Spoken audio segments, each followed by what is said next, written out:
Hello, everybody. We're beginning Esoteric Astrology Adventure number 28, and we have reached page 58 in the book, and only another 600 pages to go. All right. So we have come to the point where we are talking about the great wheel and spiritual unfoldment. Just make sure that all is showing well. Yes, it is. From page 58 to 71. Obviously, we won't cover all that today. Okay. And DK tells us, before I give you the remaining part of the chart, which deals with the constellations as conductors of cosmic energies, obviously cosmic energies which lie even beyond the constellations and are even greater in their scope, or as transmitters of their own energy. Let's look at that carefully, conductors and transmitters. This is a special way of using those words, and the word conductor seems to suggest that the energy originates from an outside source, probably a greater source, probably from the super constellations or from even greater constellations. And transmitters suggest that the energy is pouring forth from the source itself. There's also a word emitter. Transmitter can be used as a word that suggests it comes from another source and passes through. Emitting can be used to indicate that it's coming from its own nature. And let's see. Okay, let's put that word in, emitting. I would like to remark, much that I shall say will be based upon the following. Okay, based upon the wheel of life and the path of man, the human being, as he passes through the signs according to the mode recognized by orthodox astrology. Now, that means that he will be responding to the orthodox rulers, and there will be a limit in his spiritual response. Okay. He, as well as the planets, well, orthodox astrology doesn't deal with this at all, but DK is giving the real reason behind it, behind that limited response to the full potential of the signs, the constellations. Because when you cannot respond to the esoteric ruler or the hierarchical ruler in relation to a constellation or sign, you definitely have a limited response range compared to the potentials possible. He, as well as the planets, apparently retrogrades through the signs and appears to pass through the sign Aries to Taurus. You can wonder from what perspective Master DK is viewing this. Can he see this? Is it actually happening? He says, but this is all part of the great illusion. So how does this appearancy appear? Now, if we were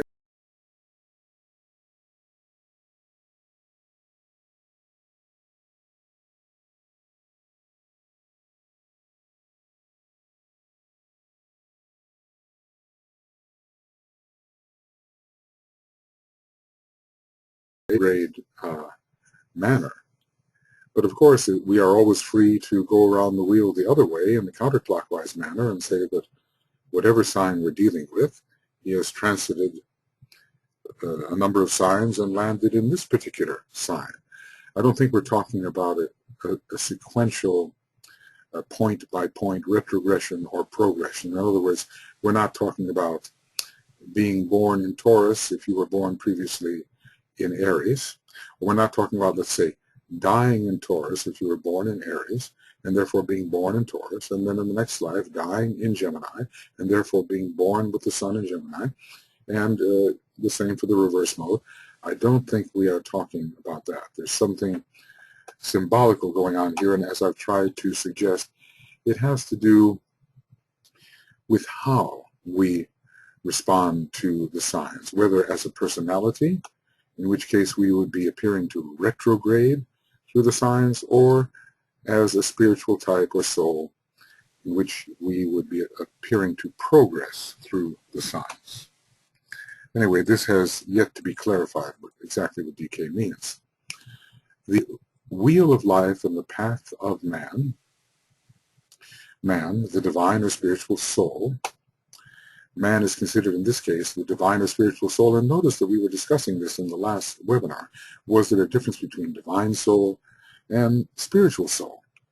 And we decided that there might be a difference, and the divine soul could relate to the awareness of the monad, and the spiritual soul to the awareness of the spiritual triad, or perhaps to the soul on its own plane. But in this particular case, DK seems to put them together. Man, the divine or spiritual soul, as if the spiritual soul is the divine soul, as he passes through the signs of the zodiac, according to the mode studied by the esoteric astrologer. Well, even the exoteric astrologer considers that astrology is progressive, i.e. Proceeding counter-clockwise, and the charts in general, when we direct planets, we always direct them in a counterclockwise manner, although there are some astrologers who like to play the wheel in both directions, using converse directions and converse progressions, but usually we go in a counterclockwise manner. In other words, no exoteric astrologer I know has conceived of man regressing backwards through the signs. So this has to be a kind of a symbolic thought, and whether it is an actuality from any type of perspective, we do not know. Anyway, the esoteric astrologer views man as progressing counterclockwise, Aries, Taurus, Gemini, etc., until Pisces is reached. This is the path of reality, and the other is the path of illusion. Okay, now we have to see here whether for some reason there has been an interruption in the recording. I hope not. I don't dare go back and try to find that. Hopefully it will be okay. So the wheel of life and the path of man, the divine or spiritual soul, as he passes through the signs of the zodiac according to the mode studied by the esoteric astrologer, which is counterclockwise. And this means that the man is responding, very simply to higher potentials of the sign. In other words, this is a progression counterclockwise. It means that man is responding to the higher dimensions of the sign or constellation. This is the path of reality, as the other is the path of illusion, always when the consciousness is responding from the personal perspective. The illusion of ahamkara is involved. For some reason, I'm getting the sign about the experiencing of degraded audio. I hope that is not the case. And I'll just lower this a little bit and see if it can help. This carries the disciple, that is the path of reality, carries the disciple around the path from commencement in Aries to consummation in Pisces. By consummation, we generally mean the taking of the fourth degree, or even the fifth. The present method is based upon the temporary truth.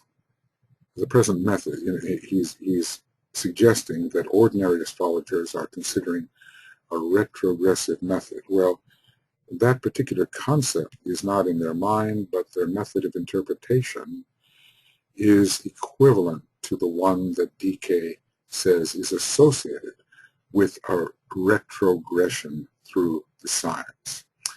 The present method is based upon the temporary truth that ordinary man is subject to the illusory nature of manifestation, and as he thinks, so is he. He believes in the reality of the kaleidoscopics in the universal kaleidoscope. In other words, these various aggregations or forms or comings together within a field of energy are seen to him as real. How does DK describe the usual forms with which we deal? He calls them congestions. So aggregations which are congestions, man believes in their reality. And as he thinks, so is he. According to his conception, so he lives.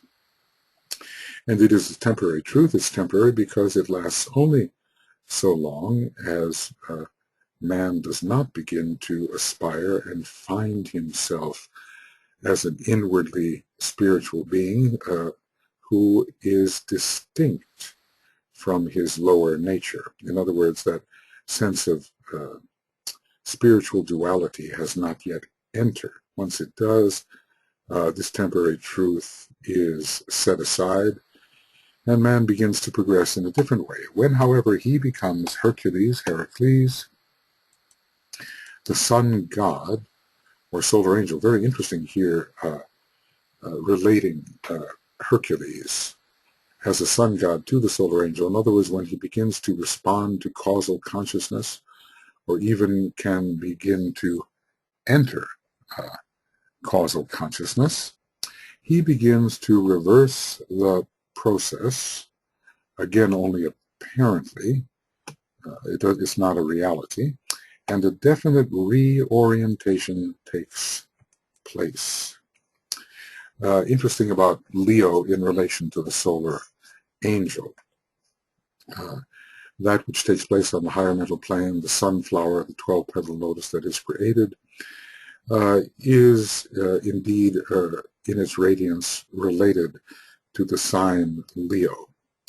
And all the gifts and values and potencies stored in the causal body are very much ruled by the fifth house of the horoscope, considered spiritually.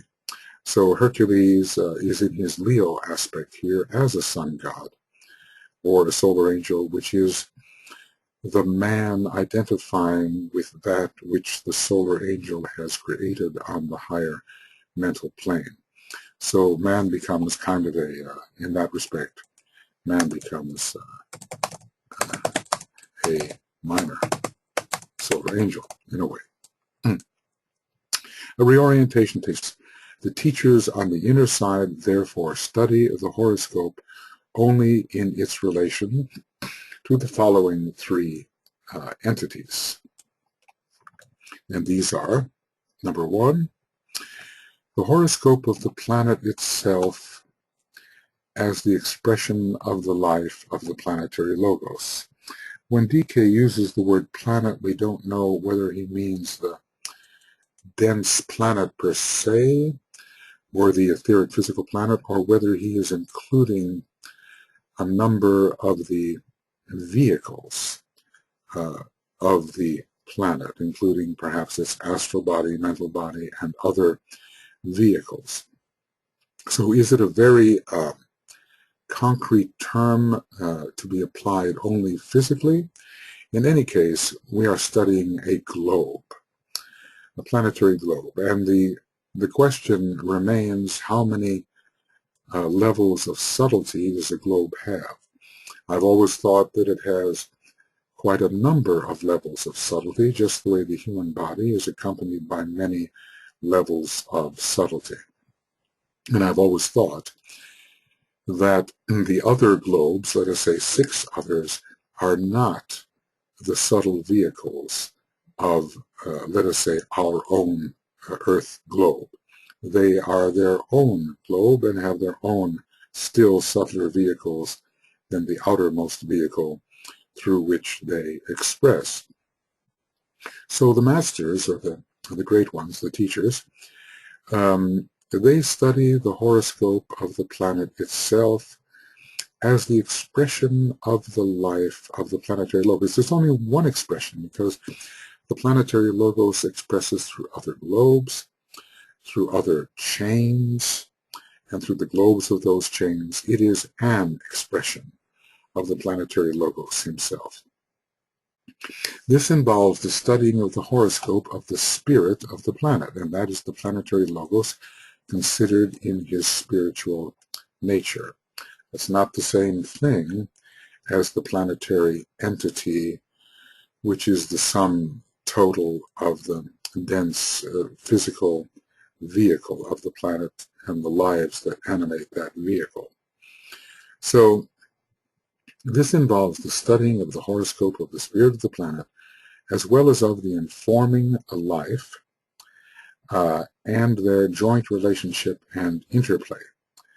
Now, okay, what I've just said is related to the way DK sometimes talks about the spirit of the planet, but now he's going to define it in a different way, closer to that of the planetary entity. So the spirit of the planet and the spirit of the earth are equivalent, and he's going to define the spirit of the earth, or the spirit of the planet, in a relatively low manner. So let's see here. Yeah. Okay. In a relatively low manner.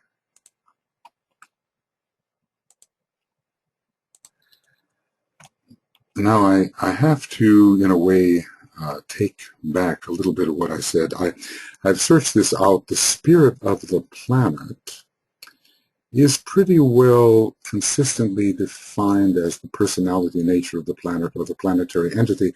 But notice here something very close to the term spirit of the planet, the planetary spirit. See, spirit of the planet, planetary spirit, is another term for the logos of the planet. So spirit of the planet and planetary spirit are different.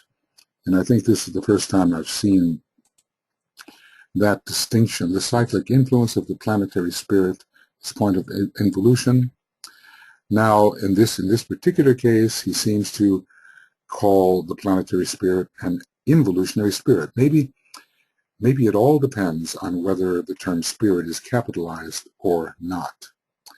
The main reason that it profits us not to study these energies too closely is because the planetary spirit, or logos, and the planetary entity are two forms in active manifestation.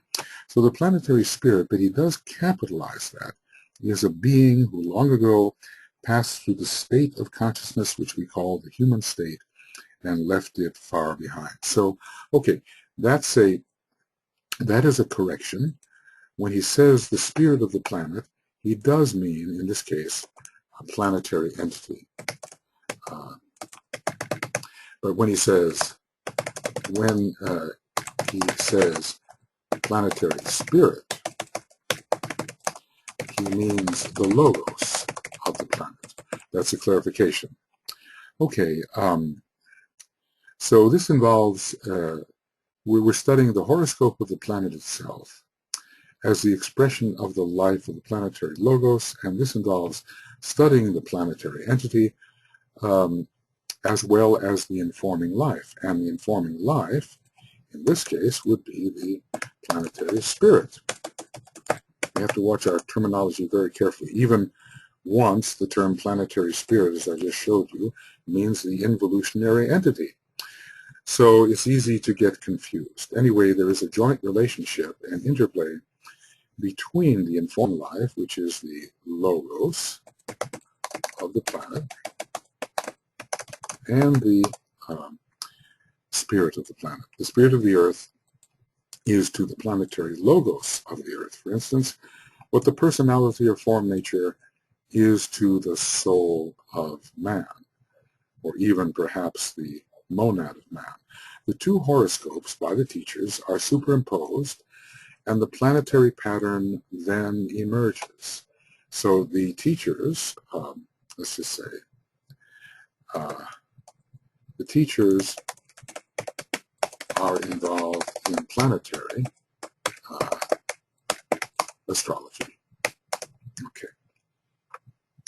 All right. Then they also study the horoscope of the human family, or of the fourth kingdom. Now, this is not the fourth grade of hierarchy necessarily. The kingdom is a specialized expression of the fourth grade of hierarchy. There's also the kingdom of souls, which is an expression of the fourth grade of hierarchy, but it is the fifth kingdom.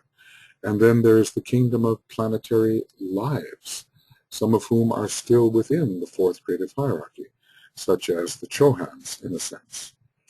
And it is a question as to whether the lower forms of life, the lower kingdoms, are also special cases in the expression of the fourth creative hierarchy, the lower kingdoms, that is. Okay, they study the horoscope of the human family, or the fourth kingdom in nature, regarding it as an entity, which it essentially is. It is one being, it is one consciousness, it is one multiplex form, one multiple form, which it essentially is. Okay. This is, in reality, the study of two horoscopes, as in the case above. The horoscope of the kingdom of souls, or the divine sons of God upon the mental plane, so studying in a way the egoic nature of man on the higher mental plane, and the study of the entity which is the coherent life of the form side in nature. Can we call this, in a way, humanity's spirit versus the spirit of humanity? Well, I don't think we would use terms like spirit of humanity because it suggests something too high. But there is an entity which is the coherent life of the form side of the fourth kingdom, and it is that particular entity which at the moment and during the great wars of the last century appears to be in rebellion against the directives coming from the kingdom of souls, from the egoic nature of humanity, the egoic lotus of humanity, you might almost say, combined of all the egoic lotuses of all the human beings who are.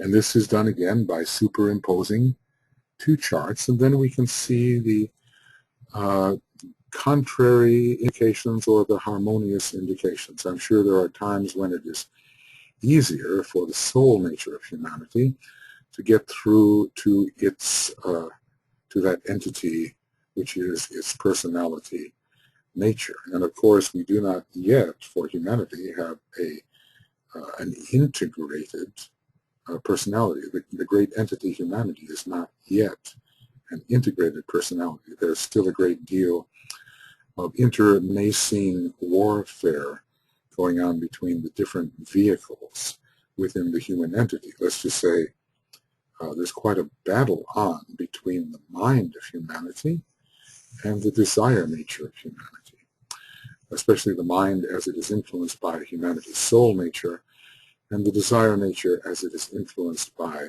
the pull of humanity's instincts. Anyway, this again is done by superimposing the two charts. These charts are drawn on a large scale. I guess they'd have to be because so much is going on, and on a transparent material of which humanity knows nothing. DK often hints at the various kinds of materials which are known to the masters, and there was one material on which some sacred writing was given, and it is sort of the, what's it called, the allotrope of silver. Again, humanity knows nothing of this particular material. Upon these charts are noted the pattern which emerges when soul and personality are brought together, and we have to do exactly the same with our horoscopes. We have a horoscope built up around the rising sign, which indicates soul direction. And we have a horoscope perhaps built up around the sun sign, which indicates the tendencies of that entity which we call the personality. And the moon would have to be involved in that as well.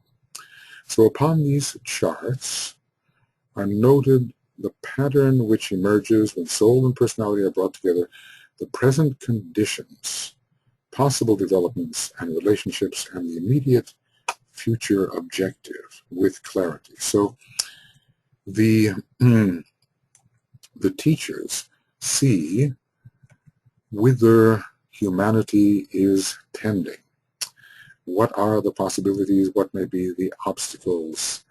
What may be the potentials of the human race at any particular time? And they try to contribute to the balancing of conditions so that soul potentials can be realized. I'm sure this is going on very strongly at this moment of great stress within the human family. Okay, the teachers, therefore, they studied the horoscope of the planet, they studied the horoscope of humanity, and they also study the horoscope of disciples, horoscopes of disciples. The masters do not study the charts of ordinary, undeveloped man. This would be a violation of the law of economy, probably. It would be a waste of time. There's so much that ordinary, undeveloped man has to work out and probably can work out given the guidelines that he has and the type of supervision that is there for him. There's no profit in doing so. So this involves, again, the study of two horoscopes of the disciple under inspection. That sort of fifth ray, scorpionic plutonic term, inspection. One, the horoscope of the soul, or at least of what the soul can accomplish in a particular life, and the other of the personality. I don't really think we have at the moment what can be called the horoscope of the soul, but we might have a pattern through which the soul can influence the personality, a pattern within the personality horoscope through which the soul can influence and superimpose its own nature upon the personality. And this will involve certainly the rising sign and its ruler. So again, the process of superimposition is utilized. And we've, in some of our astrology classes, we have attempted to do this, and also in the Solar Fire program, there are some utilities which allow you to superimpose a horoscope built up around the rising sign over the horoscope built up around the sun sign. And it's always a question of hierarchical status of a particular energy. Given to energies, which energy should be allowed to dominate or helped to dominate in some way. Here we have to use our intelligence and our will to emphasize or de-emphasize different related energies. So again, the process of superimposition is utilized in one horoscope, and this is a very important sentence here. In one horoscope, the new orientation and the embryonic reorganized inner life will be studied. Now, this is a big question, you see.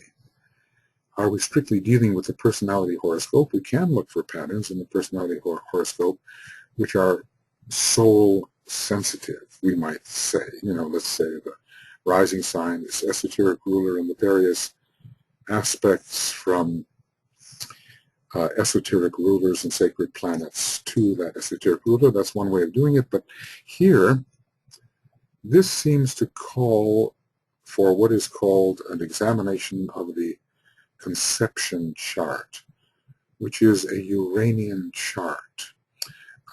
Embryonic inner life. That phrase seems to relate to the Uranian conception chart, whether that occurs at the exact moment of conception or at a moment which is tied by certain formulas to the moment of birth. That still has to be worked out. There's so much in this science which has to be examined. But, you know, the new orientation, that's so Uranian, if you really think about it, you know. That is Uranian, and there is a Uranian chart. It is the conception chart, and there are a number of ways to create this conception chart. Probably I can't get into the details, but again, in the Solar Fire program, you are given the opportunity to create the conception chart, but you have to choose among perhaps 6 to 8 possible conception charts, and that is a tedious process. It's a question of how these charts seem to work out in the present personality life when you progress and direct the charts. And if you happen to know when you were conceived and whether it was a normal birth, a normal gestation period of 9 months or shorter or longer, that is very useful, I would think. So there's a whole branch of astrology here which deals, I think, with the superimposition of the conception chart, the Uranian chart, over the birth chart, which is the Saturnian chart. You know, Saturn always has to do with concretion, and the fact of physical birth onto the dense physical plane is a very Saturnian matter. So in one horoscope, the new orientation, Uranian, and the embryonic reorganized inner life, which seems to suggest that at the time that the embryo, there's a hint here, at the time that the embryo starts to grow, the inner life is reorganized and reflected in a chart which can be drawn for that time of the beginning of the embryo, will be noted and studied. And in the other chart, the outer life and its conformity or nonconformity. Now, those are hinting words because Saturnian words. Conformity and nonconformity have to do with Saturnian conditions. Actually, in a way, conformity is Saturnian and nonconformity, in a way, is Uranian. But we're dealing with outer conditions and whether they conform to the inner pattern. So I wonder how many of us have searched out an acceptable conception chart, one that speaks to us, one that we have chosen out of many possibilities, and seen whether when we think of our inner nature, that inner nature conforms to the conception chart. When we seek to build our inner self and express it in the outer world, is this inner self congruent with what the conception chart indicates, or do we simply go to our birth chart and try to find an indication about our inner self there? There are so many hints and possibilities in this newer type of astrology, but the experimentation must take place, and I do think it will take hundreds of years, much accurate psychical research, much ability to see previous lives and the soul development which occurred in previous lives, and matching of that type of inner vision with the different horoscopic possibilities taken at different times, such as the time of conception, the time when the beating of the heart begins. That's a Neptunian chart. This research was done by Charles Jane with his ABC charts, looking at this important triangle of conception, animation. That's the C is conception, animation, and B is birth. So CAB. we have to make sure we have these three charts as accurately as possible, and then compare their indications to the manner in which our inner spiritual life is unfolding. Okay, let's see here. The new orientation and the embryonic reorganized inner life will be noticed and studied. And in the other chart, the outer life, Saturn representing the rind of life, and its conformity or nonconformity to the inner conditions will be the subject of attention. Now, obviously, let's just say, in our outer living, we all want to conform to the inner conditions. That would make our life a spiritual success. Suppose there was a deep inner kind of pattern, which was fundamentally what the soul had in mind for expression during a particular incarnation. We would want to make sure that the outer conditions, the outer tendencies of our life, our actions, our thoughts, and so forth, conform to that deep inner pattern. Now, so what I'm saying here is that there's a way to look for the inner and outer in two separate charts, one being a conception chart, the other being a birth chart, and that is difficult to do because you never know with certainty whether you have the exactly correct conception chart and whether it should be rectified in some manner, or you look to the personality horoscope and you try to find, as it were, two charts within the personality horoscope, two different orientations, one built up upon the rising sign and the other built up upon the sun sign, and you look for a superimposition not of two charts, but a superimposition of two orientations in the same chart. And this can also be done, I think, using the Solar Fire program. Thus, the life pattern will emerge. Possibilities will be indicated, problems will disappear, and the immediate next step will clearly show forth. Well, we certainly want that desirable result. The life pattern, by that we mean the soul pattern, the pattern that the soul seeks to see achieved in a particular incarnation. After all, the second ray correlating with the soul, is called the ray of the divine pattern. Potentials are there. That which blocks the potentials will be seen, and then the intelligence and the willpower can be brought to bear on that which is indicated.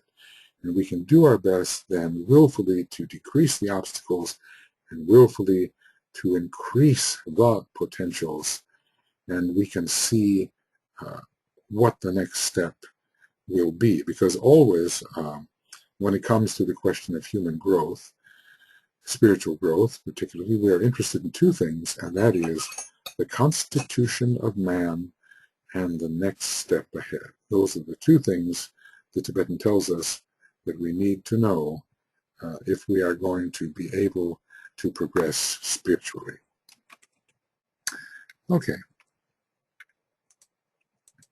So that is a very, very potent paragraph, and from the seed of that paragraph, so much research can be undertaken. I mean, there may come a time when in this series of discussions or teachings, I may try to show what a superimposed chart could look like. I know everyone would be interested in that, and the different methods of superimposition. Yes, we could do that, as well as, of course, we could interpret various horoscopes from the spiritual principles.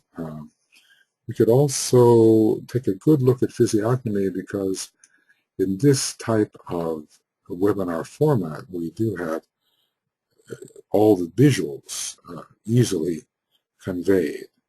And so we want to see how astrology really pervades every aspect of our life, and we want to see the specifics of it. But I think we have to begin to a degree with the generalities. And that's what we're doing in this first 100 or so pages. It thus becomes apparent again to what an extent the principle of duality enters into everything. You know, when we're dealing with the mutable cross or the common cross, we are definitely in the realm of duality. We have not found ourselves as a unitive soul yet. DK is telling us that we have a contrast in our nature, especially, he's emphasizing here, between soul and personality. And he's trying to show us, in the case of the planetary logos, in the case of the entity humanity, in the case of the disciple man, how his dual nature stands out, and how there are techniques in astrology to get an idea of this, of the indications of each aspect of the duality, and try to bring the lower member of the duality into conformity and subjugation to the higher aspect of the duality. In other words, our personality chart, or whatever we conceive that to be, should submit itself or be submitted to the soul chart, which should be the dominant. It is a shifting dualism. Well, sometimes the soul is in control and sometimes the personality. It is a shifting dualism according to where the emphasis may be placed. But this dualism is present until the last and final initiation. Present in the later, now, you know, last and final initiation. What does he mean by that? Does he mean the fourth initiation? Because there's a very great dualism there, which is resolved by the harmonizing Buddhic energy and by the heart center, which is the chakra involved in this fourth initiation? Or does he take us even farther, up to the seventh initiation, which resolves the duality of love and wisdom under Gemini, and which is officiated over by the planetary logos himself? Maybe he'll tell us here. This dualism is present until the last and final initiation, present in the later stages of the evolutionary process. Definitely, because we are acutely aware of soul-personality dualism, and even of spirit in a dual relationship with soul-infused personality. In the adjustment of form relations, but not present in the consciousness of the disciple of advanced degree, meaning that the disciple of advanced degree has entered a state of consciousness in which subject and object are seen to be united. Form is dual in many respects, and there are contests and conflicts between the different principles of man, but somehow the consciousness of the advanced disciple sees this all in a unity. From the time the disciple is taking the third degree, he is able to realize that he is a unity, and he is able to make revelation, we are told, in the rays and initiations. He's able to make revelation of the monad, which is the one. He's able to make revelation of the one, regardless of the conflicting dualities which are apparently found within his nature. So the third degree is the important degree for the achieving a unified consciousness, which some have jumped ahead and called cosmic consciousness. DK tells us it's nothing of that. What we certainly have, with the completion of the triangle in the head, created a unitive way of viewing the world, such that the whole may be seen as one. So this is a major point to be grasped. Duality persists, but in the consciousness of the advanced disciple duality is overcome. Okay. DK tells us that a third point must here be made following upon the two earlier emphasized. A great part of our study will be occupied with the relation of the 6 constellations in the upper half of the zodiacal wheel to the 6 in the lower half. Somehow, he seems to be suggesting that the constellations from Libra to Pisces are perhaps in a more elevated position than those from Aries through Virgo. That is possible. We shall consider the energy which is a human being. Note that phrase and see how careful he is with the words there. That's why I oftentimes try to say identification as instead of identification with. Okay, we shall consider the energy which is a human being, note that phrasing, as it travels clockwise from Aries to Taurus, and then reversing the process travels from Aries to Pisces. It's a reorientation of desire. It's a change of consciousness. It's a change of objective.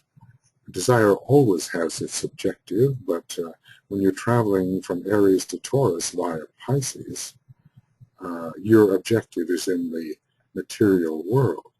When you're traveling from Aries through Taurus to Pisces, your objective is eventually in the spiritual world, and you do not want to be a consciousness held by dense form, as if that dense form were a reality. You do not want to have a consciousness preoccupied with dense form. We will consider the dualities provided by one of these constellations and its opposite. Okay, he's telling the procedure in the book. We will study, therefore, the great qualities provided by the constellation and its opposite sign, and we will take up the matter in the following manner. Remember that when we're dealing with the sun sign, the sign which is opposite is of very great importance, because you're looking at a kind of an anticorona where the sun sign represents the lower anchor within the personality of the anticorona, and the point opposite the sun sign represents the higher aspect of the anticorona, ending in spirit or monad itself, which not all can yet respond to. Probably very few can respond to it, but it's good to know the general theory. So he says we will take up these points in the following manner. Okay. Yeah.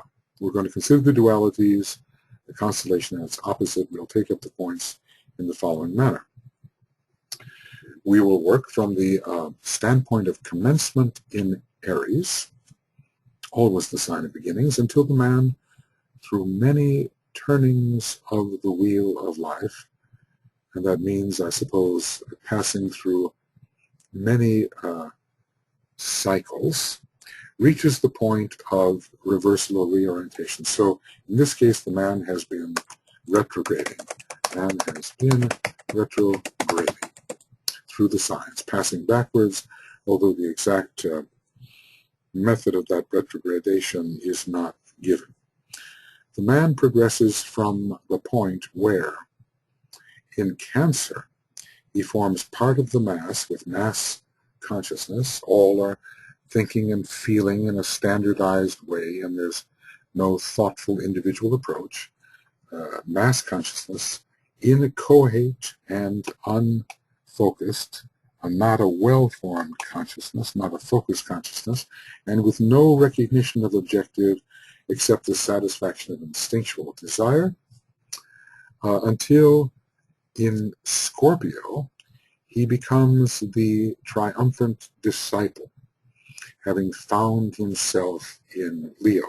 Well, before you can become, you see the order, before you can become the triumphant disciple, you must have a strong sense of your own personal identity. You have to have a degree of self-confidence. You have to know your qualities, your traits. You have to be able to get control over your abilities so that you can apply them in the great battles of Scorpio. Now we are, the man progresses from the point, see in Cancer he's very much on the retrograding wheel, as Cancer is here described. From the point where in Cancer he forms a part of the mass that's certainly not part of the reversed wheel, he has no real sense of his center and of himself as a distinct identity in control of his faculties, but this he gains in Leo, and in Scorpio he is able to demonstrate as a triumphant disciple. But you can ask yourself, as things are described here, are we really talking about the retrograde wheel, the clockwise wheel? Because in Cancer, the way it's described here, yes, it's on the retrograde wheel. But finding oneself in Leo is probably to be considered on the reversed wheel.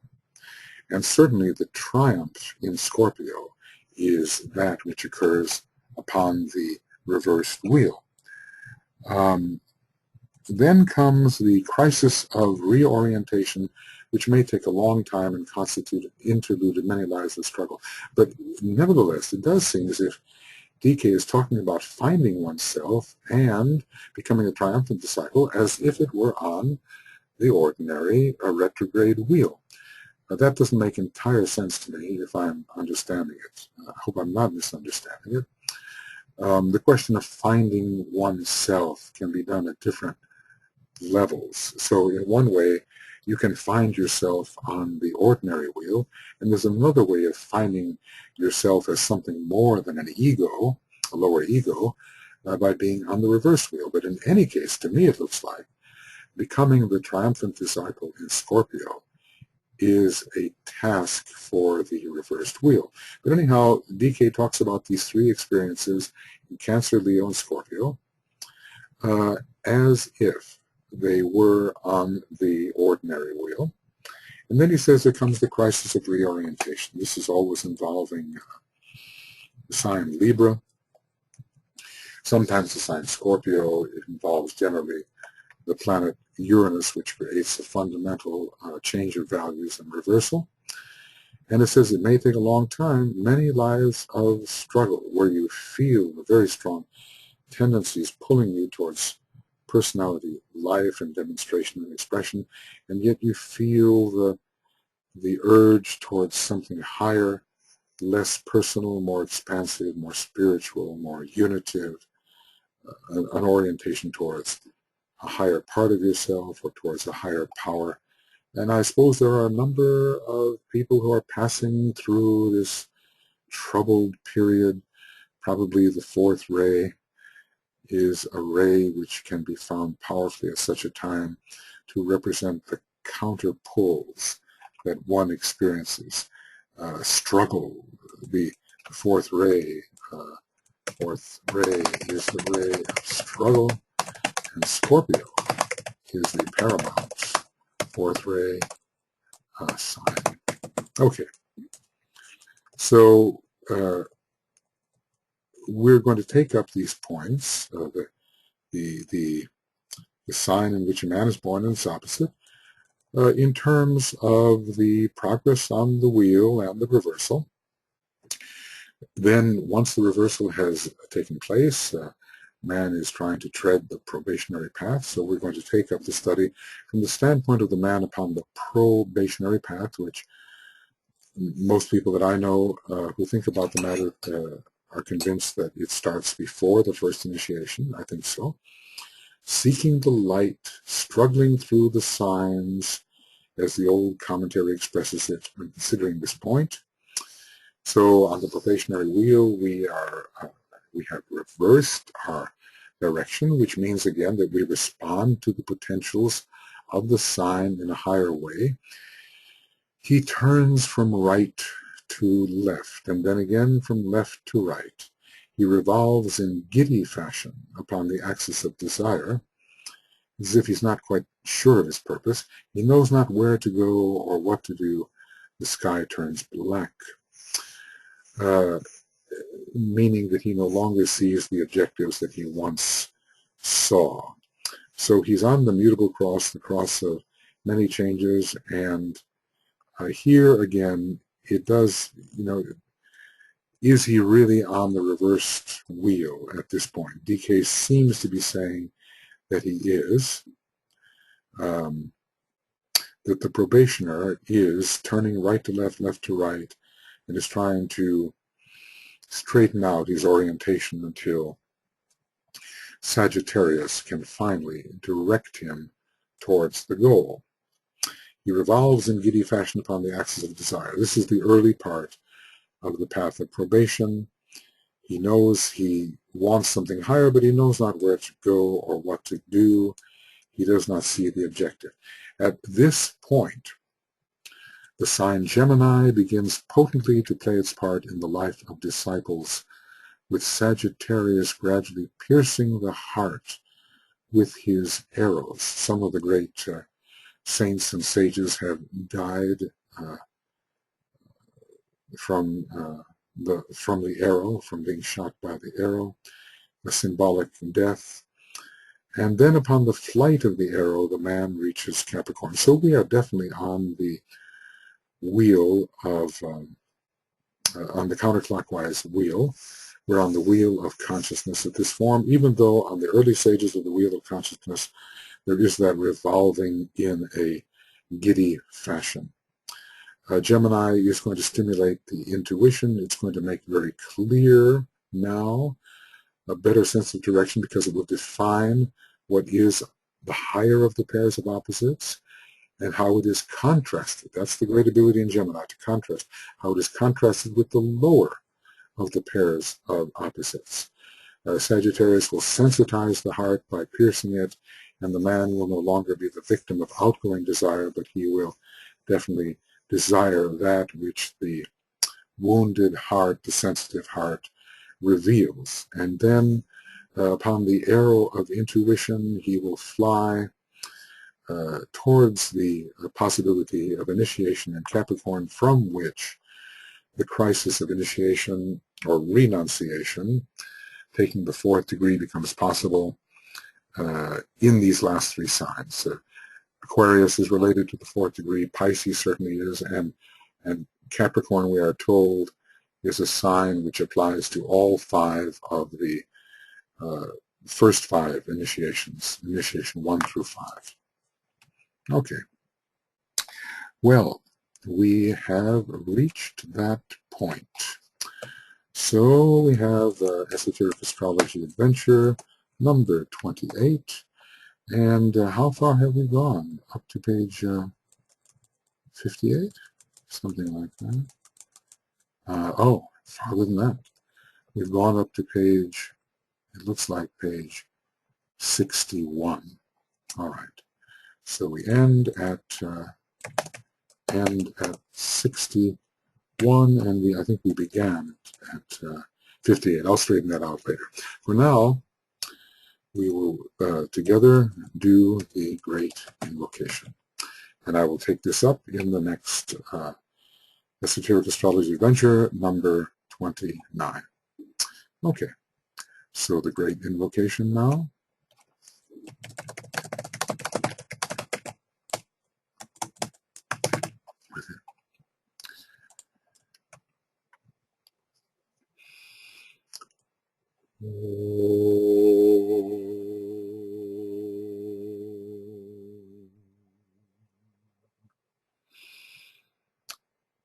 From the point of light within the mind of God, let light stream forth into the minds of men.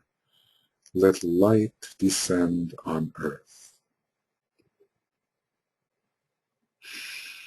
From the point of love within the heart of God, let love stream forth into the hearts of men. May Christ return to earth. From the center where the will of God is known, let purpose guide the little wills of men, the purpose which the masters know and serve. From the center which we call the race of men, let the plan of love and light work out, and may it seal the door where evil dwells. Let light and love and power restore the plan on earth. Oh.